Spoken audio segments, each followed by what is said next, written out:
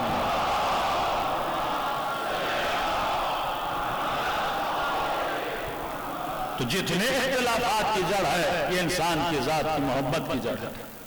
منافقین کی جڑوں کو ڈھونڈو, صرف دشمن علی دشمن حسین پر لعنت بھیجنے کی ضد نہ کرو.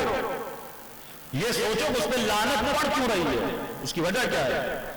آپ کی طرح میری طرح وہ بھی انسان تھے, ماں کے پیٹ سے نکلتے ہوئے تو وہ گنہگار نہیں تھے نا, لیکن وہ ایسے کیوں بنے, ان کا کیریکٹر کیوں بنا؟ اس میں میرے لیے فائدہ ہے, میرے لیے درس ہے. میں لعنت بھیجوں میں بھیجوں, یزید تو ویسے ہی پڑ رہی ہے, دشمن علی پر ویسے ہی پڑ رہی ہے. کئی ایسے ممالک ہیں سارے کے سارے دشمن اہل بیت, ان ممالک میں تو کوئی یزید پہ یا شہر پہ لعنت نہیں بھیجتا, لیکن اللہ کی لعنت تو آ رہی ہے نا, ملائکہ کی لعنت تو آ رہی ہے نا, اولیاء اللہ کی لعنتیں تو آ رہی ہے نا. سوال یہ ہے کہ میں اس لعنت سے کیسے بچوں گا؟ جب میں سوچوں گا جو جن صفات کی وجہ سے یزید بنا حب ذات کی وجہ سے, اگر یزید میں ذات کی محبت نہ ہوتی تو کبھی امام حسین کو قتل نہ کرتا. یہ ذات کی محبت ہے جس نے لوگوں کو علی کے سامنے لا کر کھڑا کر دیا. کئی سال میں نے مجلسوں میں کہا جناب زبیر کا واقعہ پڑھیے. مسلمان اگر تاریخ سے کچھ سیکھنا چاہتے بھائی تاریخ اپنے بچوں کو پڑھاؤ. یہ کیا ہے, یہ مشاجرات صادق نہیں پڑھیں گے. جب قرآن میں خدا اپنے نبیوں کی باتیں بتاتا ہے, خضر اور موسیٰ کا آپس میں انبن وہ بتا رہا ہے پروردگار عالم, تو کیوں بتا رہا ہے کہ اللہ توہین کر رہا ہے حضرت موسیٰ کی, حضرت یوسف کا واقعہ بتا رہا ہے, حضرت آدم کی ترک اولا کا واقعہ بتا رہا ہے. تو اللہ کو درجہ اولا سوچنا چاہیے تھا کہ میں کیوں اپنے نبی کی کمزوریاں بتا رہا ہوں, لیکن خدا بتا رہا ہے تاکہ وہ اعتبروا یا اولي الالباب. تاریخ قصہ نہیں ہے, تاریخ عبرت ہے کہ سیکھو جو مصطفیٰ کے ساتھ بھی رہے تھے لیکن پھر بھی مصطفیٰ کو چھوڑ کے چلے گئے تھے. ان کے اندر کون سی صفات تھی, اور اگر علی ہو کے تھے تو علی کے اندر کون سی صفت تھی؟ وہ صفات اپنے وجود کے اندر پیدا کرو. ہر زمانے میں یہ نفس اگر اس کے پاس تھا میرے پاس بھی ہے. شیطان کو کس نے شیطان بنایا؟ نفس نے شیطان بنایا. وہ آج تیرے پاس بھی ہے, جو بڑے بڑے عابدوں کو اللہ کے راستے سے دور کر دیتا ہے کہ تجھے نہیں کر سکتا. جناب زبیر جن کو سیف الاسلام کا لقب ملا, کہ مرنے کے بعد علی اس کی تلوار کو حسرت سے دیکھتے ہیں, فرماتے ہیں یہ وہ تلوار ہے جس نے کئی مرتبہ میرے رسول کے کلیجے کو ٹھنڈک دی تھی. جو مجاہد اسلام تھے کہ جب مولا کے دروازے پر بیعت کے لیے آئے, یہ پہلا شخص ہے جب سیدہ کے گھر پہ حملہ ہوتا ہے, یہ دفاع سیدہ میں نکلتا ہے, دفاع امیر المومنین میں نکلتا ہے, اسے گرفتار کر دیا جاتا ہے.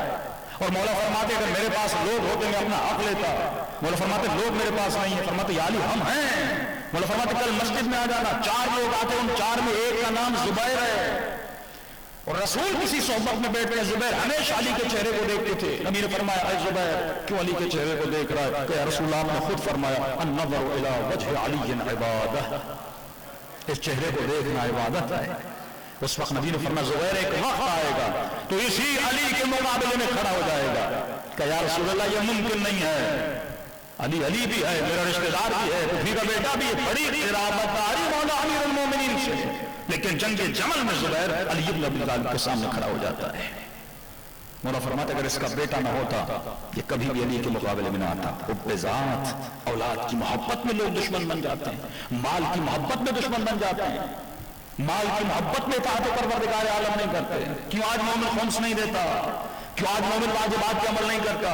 کیونکہ یا مال کی محبت ہے یا دنیا۔ حب مال پہلا ڈائنامٹ حب ذات ہے، دوسرا ڈائنامٹ حب دنیا ہے۔ یہ دو ایسی وجوہات ہیں جو انسان کے اعمال کو تباہ و برباد کر دیتے ہیں۔ فرمایا انسان جب تک ان دو محبتوں کو دلوں سے نہیں نکالو گے۔ امام خمینی کے استاد آئے ملکی تبریزی، ان کے بھی بہت بڑے استاد تھے، فرماتے ایک دن میں اپنے استاد کے پاس گیا، خمینی صاحب کے استاد اپنے استاد کے پاس گئے، فرماتے میں نے کہا قبلہ میں کئی دنوں سے اپنے نفس کی پاکی، اب یہ کل 2-3 مجالس اور ہیں تو اور درجات، قلب کی پاکی، فکر کی پاکی، خیال کی پاکی اعلیٰ ترین درجہ ہے کہ جب انسان وہ کر لیتا ہے تو پھر خدا اسے ولایت اہل بیت عطا کرتا ہے عملی اعتبار سے، پھر وہ کرامت صاحب کرامت بن جاتا ہے۔ فرمایا کہ میں اتنے دنوں سے عمل کر رہا ہوں لیکن کوئی اچھا خواب، کسی فرشتے کی زیارت، اہل بیت کی زیارت نہیں ہو رہی، مجھے کرامت نہیں مل رہی۔ قبلہ بتائیے میرے اندر کون سی غلطی ہے، ایسی کون سی صفت ہے؟ استاد نے کہا کہ میرے شاگرد تیرا نام کیا ہے؟ شاگرد پریشان، استاد جی آپ کو تو پتا ہے میرا نام کیا ہے؟ کہ پھر بھی بتا، کہ یہ نام ہے۔ کہ کس قبیلے سے ہو؟ کہ ملکی قبیلے سے ہوں۔ کہ تمہارے فلاں رشتہ دار فلاں شہر میں رہتے ہیں؟ کہاں رہتے ہیں؟ کہ ان سے تمہارے دل میں بغض ہے کہ نہیں ہے؟ ان رشتہ داروں سے دل میں بغض ہے؟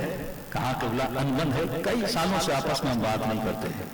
فرمایا جب غیر اللہ کی وجہ سے، اللہ کے علاوہ اپنی ذات کی خاطر اگر کسی سے نفرت کرو گے تو اس دل میں کبھی بھی ولایت نہیں آ سکتی۔ قلب کو صفا دینا پڑتا ہے، یعنی یہ جو دل ہے نا، یہ آئینہ ہے، اس آئینے میں کبھی چہرے علی نظر آتا ہے، کبھی چہرے حسین نظر آتا ہے، کبھی چہرے امام زمانہ، لیکن کب نظر آئے؟ جب آئینہ صاف ہوگا، جب آئینہ دھندلا ہے، اس پر تم نے اپنی محبتوں کے اسٹیمپ لگائے ہوئے ہیں۔ فرمایا کسی سے نفرت نہ کرنا، اگر کرو تو اللہ کی خاطر، کسی سے محبت نہ کرنا، اگر کرو تو پروردگار عالم کی خاطر۔ اور اتنی سخت روایت میرے چھٹے امام امام جعفر صادق علیہ السلام،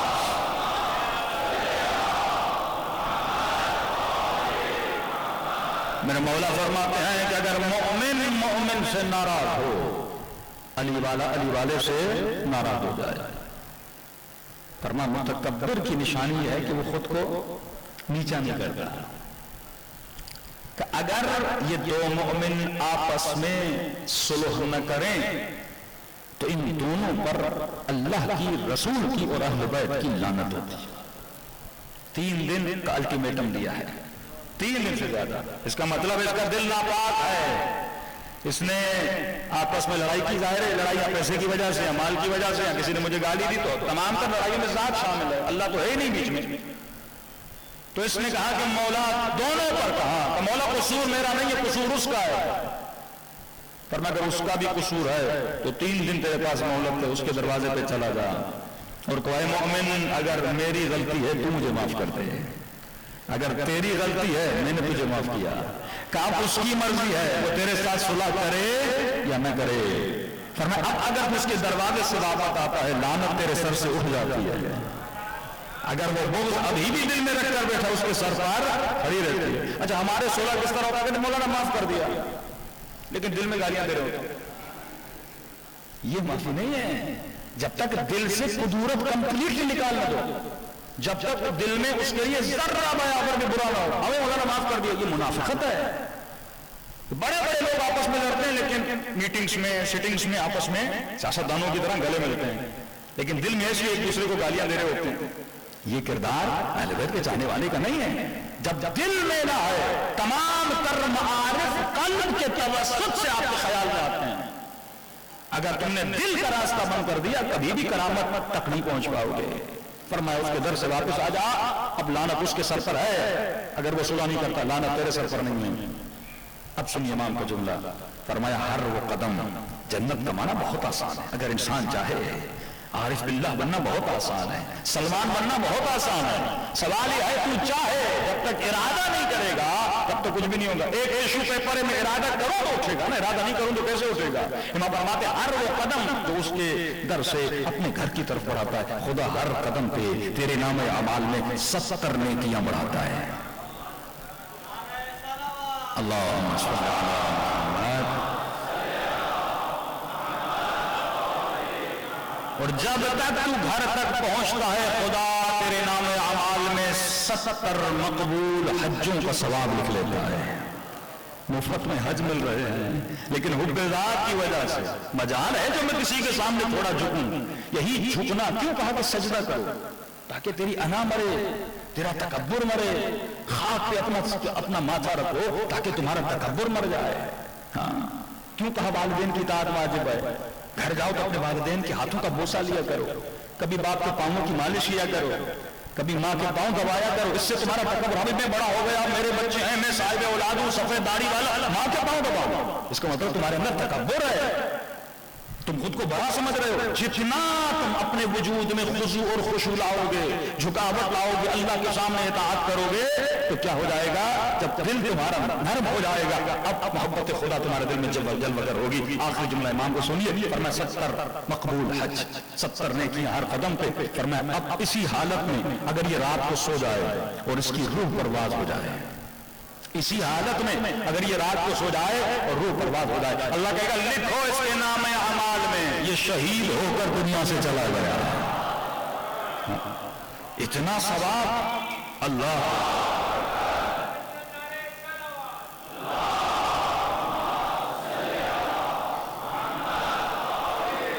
اتنا ثواب بندے کو مفت میں ملے، لیکن یہ اکڑ کے چل رہا ہوتا ہے کہ میں کیوں معافی مانگوں، غلطی اس کی ہے۔ فرمایا بے وقوف کی نشانی یہی ہے کہ وہ کبھی اپنی غلطی نہیں مانتا، 10 ریزن دیتا ہے، اس نے یہ کیا، اس نے وہ کیا، لیکن فرمایا جو عقل مند ہے فوراً اپنی غلطی کو کیا کر لیتا ہے؟ تسلیم کر لیتا ہے، اپنے وجود میں اصلاح لاتا ہے۔ پوچھنے والے نے کہا مولا شہادت کا مقام کہاں؟ شہادت کا مقام کہ مولا اس نے تو زخم نہیں کھائے، اس کو تو تلوار نہیں لگی، اس کو تو نیزہ نہیں لگا، بڑے سکون سے رات کو سو گیا۔ امام فرماتے ہیں جسم پر تلوار چلانا آسان ہے، لیکن اس نے بھی تو جہاد کیا ہے، جس نے اپنے نفس کا گلا کاٹ کے مومن سے جا کے معافی مانگی ہے۔ یہ سب سے بڑی تلوار ہے ذان محترم، جو سیدہ کے سامنے کھڑے ہوئے متکبر تھے، حب ذات تھی، اگر ذات کی محبت نہ ہوتی کبھی بھی سیدہ کا حق کوئی نہ کھاتا۔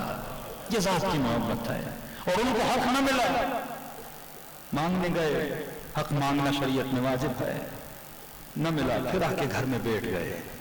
لوگ کہتے ہیں علی لڑے کیوں نہیں؟ وہ اپنی ذات کے لیے لڑنے نہیں آئے تھے، کائنات اللہ نے ان کی دولت میں عطا کر دی تھی، لیکن کبھی بھی اگر تلوار اٹھاتے ہیں تو خدا کے لیے، اگر جنگ لڑتے ہیں تو پروردگار عالم کے لیے۔ ان کے مکتب کا چھوٹے سے چھوٹا بچہ بھی اگر خود کو قربان کر رہا ہے تو ذات پروردگار عالم کے لیے۔ تو فرمائے مومن یہ مقام تیرے وجود میں آنا چاہیے کہ تم جو بھی کرو زندگی میں تمہارا محرک پروردگار عالم ہونا چاہیے، نہ کسی سے نفرت کرنا، نہ کسی سے محبت کرنا۔ تو اگر یہ جذبہ قوم میں پیدا ہو جائے تو ہمارے جتنے جھگڑے ہیں سارے جھگڑے ختم ہو جائیں۔ صلوات پڑھیں محمد و آل محمد۔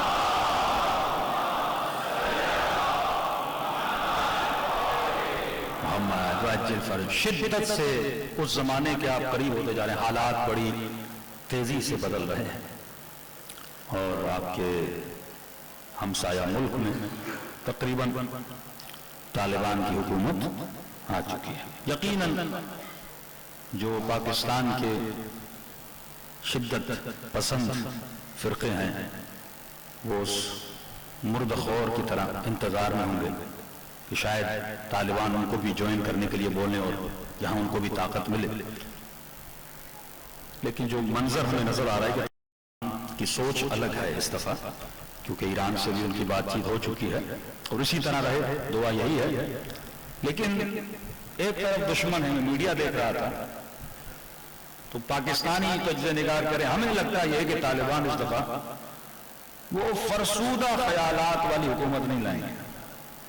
کون سے خیالات والی؟ فرسودہ۔ فرسودہ یہ کس کو کہتے ہیں؟ جو دین نافذ کرے وہ فرسودہ ہے۔ اور ہر چینل پر بی بی سی کھولیں، CNN کھولیں، ہر کسی کو ایک ہی ڈر ہے، وہ ڈر یہ ہے کہ بھائی خواتین کے حقوق پر کیا ہوگا۔ اچھا انہوں نے کہا ہم کام بھی کرنے دیں گے، ہم جابس بھی کرنے دیں گے، پڑھنے بھی دیں گے، ہم کسی کو روکیں گے نہیں۔ کہا نہیں خواتین کی حقوق، کیا سب سے بڑا حق کون سا مارا جا رہا ہے؟ کہا انہوں نے پابندی لگائی دوپٹہ پہن کے آنا ہے۔ تو سب سے بڑا حق جو عورت کا آج بنا وہ یہ کہ اگر وہ دوپٹہ پہن کے آتی ہے تو اس کا فریڈم رک جاتا ہے، لیکن اگر وہ دوپٹہ اتارتی ہے تو وہ آزاد ہے۔ یہ کل بتاؤں گا کہ وہاں فرماتے انسان کب گرتا ہے؟ جب اس کے وجود سے عفت ختم ہو جاتی ہے۔ آج خواتین کو ڈھال بنا کے دشمن استعمال کر رہا ہے، اور جب انسان میں عقل نہ ہو اور اس کے بدلے میں خاتون کو کیا دیا جاتا ہے؟ مال، دولت، شہرت۔ ٹک ٹاک کی مختلف خواتین جو فحاشی، عریانی، گندگی میں مبتلا ہے، آپ کا ٹی وی ان کو ٹک ٹاک اسٹار کہہ کے بلاتا ہے، یعنی برائی کو اچھا دکھاؤ۔ کہ آج سے 40 سال پہلے جو مجرے کرتی تھی ان کو قوم بری نگاہ سے دیکھتی تھی، آج انہی خواتین کو ہیرو بنا کے ٹی وی پہ لایا جاتا ہے۔ فرما یہی آخری زمانے میں دجال کا کام ہے کہ اچھائی کی جگہ پہ برائی رکھو، برائی کی جگہ پہ اچھائی رکھو۔ یعنی ایک جوان اگر یونیورسٹی میں جائے بیچارہ داڑھی رکھے، اسلامی حلیہ بنا کے جائے تو سارے اسے نیچی نگاہ سے دیکھیں، آل مائنڈڈ، بیکورڈ۔ تو اس کو ایک سوشل شوق لگتا ہے، بھائی میں کس معاشرے میں آ گیا، وہ فیل کرتا میں سب سے پیچھے ہوں، اور وہ ٹائی شائی سوٹ پہنے خود کو سمجھتے ہیں بہت ماڈرن ہیں۔ حالانکہ اس سے بڑی ذہنی غلامی نہیں ہے کہ تم نے اپنے کلچر کو چھوڑا اور ویسٹرن کلچر کو چپک کے کہتے ہو کہ میں بہت بڑا دشمن ہوں۔ ویسٹرن کی کوئی اطاعت کرے تو پڑھا لکھا، لیکن مصطفیٰ کی اطاعت کرے تو ان پڑھ، علی کی اطاعت کرے تو ان پڑھ۔ یہ چیزیں کریٹ کی جاتی ہیں، آج ٹائم نہیں ہے اس کو میں ڈیٹیل میں بتاؤں کہ اچھائی کی جگہ پہ برائی، برائی کی جگہ پہ اچھائی۔ کہ امریکہ میں ایک ڈانس کرنے والا ایک سنگر مر جاتا ہے تو گویا وہاں پہ پورا شوق مچ جاتا ہے، مائیکل جیکسن۔ تو جب وہاں کا بچہ دیکھے گا وہ یہ ڈانسر کی اتنی ویلیو، تو لوگ دھڑا دھڑ رو رہے ہیں، پورے میڈیا نے شامت مچائی ہوئی تھی۔ اب یہ بچہ بچپن سے کیا کس کو اپنا رول ماڈل بنائے گا؟ کہے گا جب اس کو اتنی عزت ہے تو میں بھی تو ایسا بنوں، مجھے عزت ملے گی۔ جب ایک خاتون ٹک ٹاک پہ آ کے بے حیائی کرتی ہے اور آپ کے چینل اس کی بے حیائی کی تعریفیں کرتے ہیں، اس کو مارننگ شو میں بلایا جاتا ہے، تو یہ آپ کی بچی، آپ کا بچہ وہ سمجھے کہ اچھا کام ہے نا، جب اچھا کام ہے تو اس کو اپریشیٹ کیا جا رہا ہے۔ برائی کو روکنے کا مطلب یہ نہیں، اگر کوئی فرمائے شرابی کے ساتھ دوستی بھی رکھی جاتا ہے، بزنس ڈیل ہے بزنس کا، لیکن ایک ٹیبل پہ بیٹھ کر اس کے ساتھ کھانا کھانا حرام ہے۔ کیوں؟ جب تک شرابی کو برا نہیں سمجھے گا معاشرے میں اس کو برا نہیں سمجھا جائے گا۔ تو مجلس میں آ کر یزید پہ لعنت بھیجے، لیکن تمہارا کوئی دوست چرسی ہے، کوئی دوست شرابی ہے، کوئی ایسا جوان ہے جو زانی اور پورے محلے میں مشہور ہے یہ زانی ہے، یہ نامحرموں کے ساتھ تعلقات بناتا ہے، اور تم اسی کے ساتھ گھوم رہے ہو۔ تمہاری زندگی کے ہر لمحے پہ حسین پہ لعنت ہو رہی ہے، کیونکہ تم اس فعل کو، اس امر کو برا نہیں سمجھ رہے۔ اقدار حسین یہ تھا، مثلی لا یبایع مثل یزید، مجھ جیسا شرابی کی بیعت کرے، نمازی شرابی کی بیعت کرے۔ دوستیاں کیوں رکھتا ہے انسان؟ دوست یعنی تجھے پسند ہے تبھی دوستی کر رہا ہے نا۔ حب ذات ہو تو قوم پرستی بڑھتی ہے، حب ذات ہو تو لسانیت کی وبا اور لعنت آتی ہے۔ میرے قبیلے کا، میری زبان والا، میرا رشتہ دار، میرا باپ، میرا بھائی۔ فرمایا اللہ کی محبت اگر دل میں ہو تو تمہاری ہر محبت کی جڑ پر خدا ہوگا۔ بھائی بھی اگر شرابی ہے تو اپنی اس کے ساتھ دوستی رکھنے کی، صلہ رحم کرو، غریب ہے مدد کرو، اس کے بیٹے یتیم ہے یا جو بھی ہے ان کی مدد کرو، لیکن اسے فیل کرواؤ کہ میرے بھائی، میرے دوست، یہ تمہارا فعل ایسا ہے کہ میں تمہارے ساتھ بیٹھ کے کھانا بھی نہیں کھا سکتا۔ وہی کام جو آج میڈیا کر رہا ہے۔ میڈیا کیا کر رہا ہے؟ بری چیزوں کو فیور دے رہا ہے، ٹاک شوز میں لا رہا ہے، اور اس کے بدلے میں ان کو مال دیا جا رہا ہے، شہرت دی جا رہی ہے، تاکہ برائی معاشرے میں اچھائی بن جائے اور اچھائی معاشرے میں بری ہو جائے۔ یہ خاتون جو حجاب والی ہے اسے اپریشیٹ کوئی نہیں کرتا، لیکن جو بد حجاب ہے، جو اپنے قدموں سے شریعت کو روند رہی ہے، جو علل اعلان توہین خدا کر رہا ہے اور کر رہی ہے، ان کو اس ملک میں رہنے والے، اس ملک کا میڈیا اپریشیٹ کرتا ہے۔ یہی جنگ حسین ابن علی ہے کہ تم اقدار الہی کو بلند کرو۔ یہی جنگ ہے جو امام زمانہ کر لڑیں گے کہ اچھائی کو اچھائی سمجھو اور برائی کو برائی سمجھو، اور کب سمجھو گے؟ جب تم اپنے کردار سے اچھائی کو بڑھاؤ گے۔ تو ہر مومن کا یہ فریضہ ہے کہ اپنے زمانے میں حسین کا کردار اپنائے، کیونکہ یہ نعرہ ہے کہ کل یوم عاشوراء و کل ارض کربلا، ہر دن کو عاشورہ سمجھ کے گزار اور ہر زمین کو کربلا سمجھ کے گزار۔ صلوات پڑھے محمد وعلی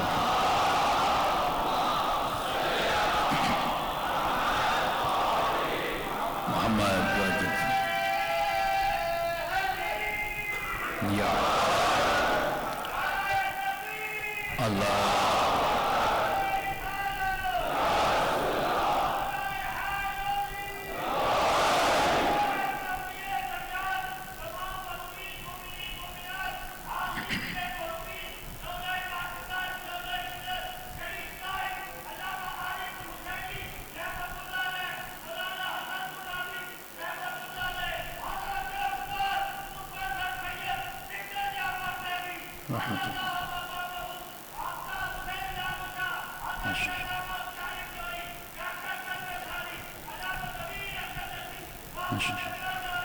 صلوات علی محمد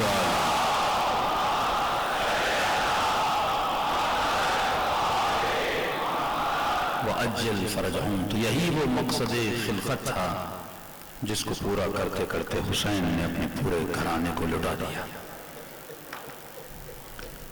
مناقب اہل بیت، مناقب امیر المومنین بہت ہے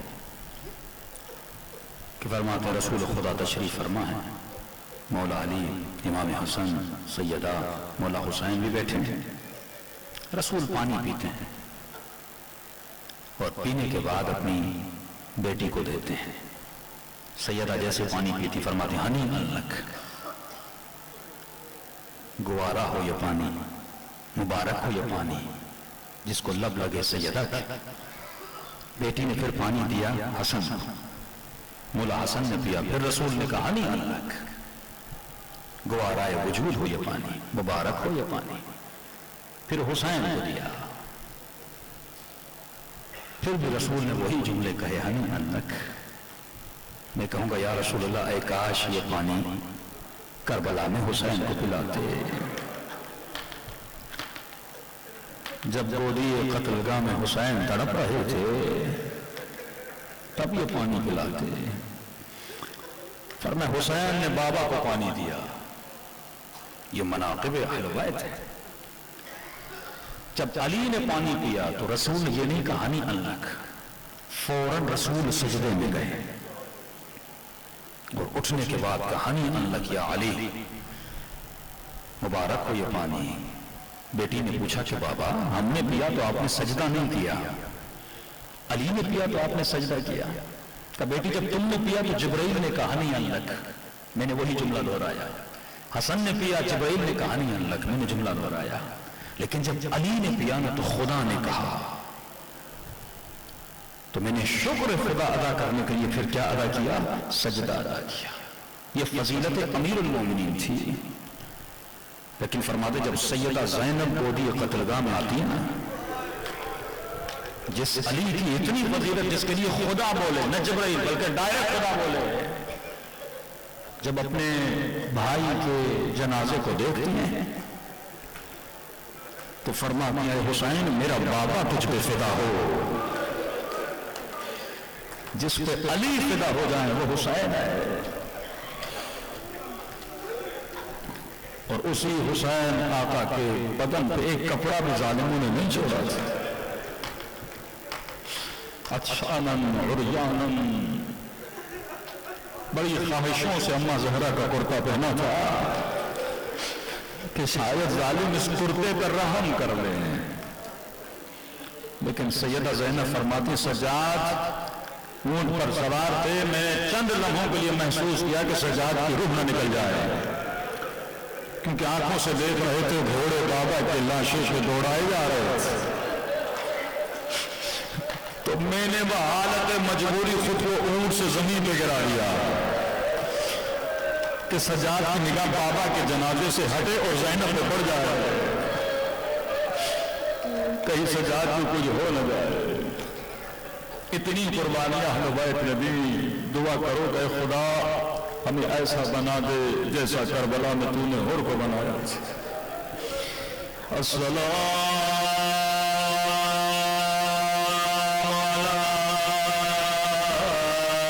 حسین وعلی علی ابن الحسین وعلی اولاد الحسین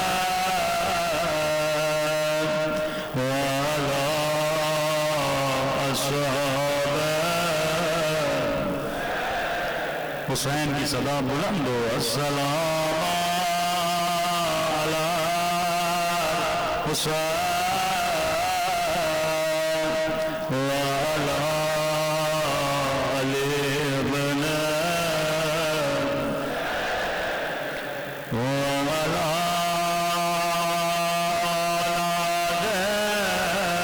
الحسین وعلی صحابہ سب مل کے السلام علی حسین وعلی علی ابن وعلی اولاد الحسین وعلی اصحاب میرا سلام اس درد بھرے منظر پر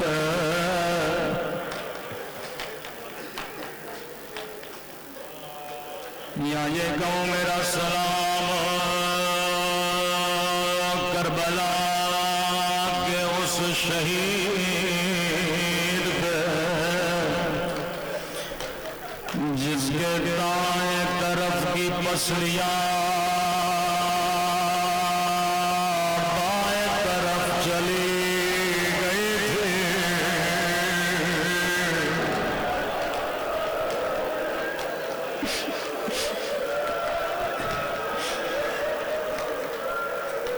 میرا سلام اس شہید پہ جس کے دائیں طرف کی پسلیاں بائیں طرف چلی گئی تھی۔ جب جب شیعہ پسلیوں کا نام سنتے ہیں تجھے دو شہید یاد آتے ہیں، ایک کی پسلیاں مدینے میں ٹوٹی تھی،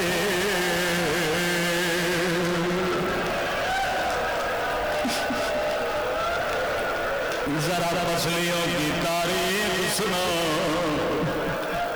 ایک کی پسلیاں چلتے ہوئے دروازے نے توڑی تھی، ایک کی پسلیاں دروازے میں لگی توڑی تھی۔ ان پسلیوں کا غم حسن کو اتنا تھا کہ جب بھی مسجد جاتے راستہ بڑا لمبا لیتے تھے، پوچھنے والے نے کہا مولا اس گلی سے چلیے مسجد قریب، فرمایا اس گلی میں اس کا گھر ہے جس نے اماں پہ دروازہ گرایا تھا، جب جب دیکھتا ہوں مجھے ٹوٹی ہوئی پسلیاں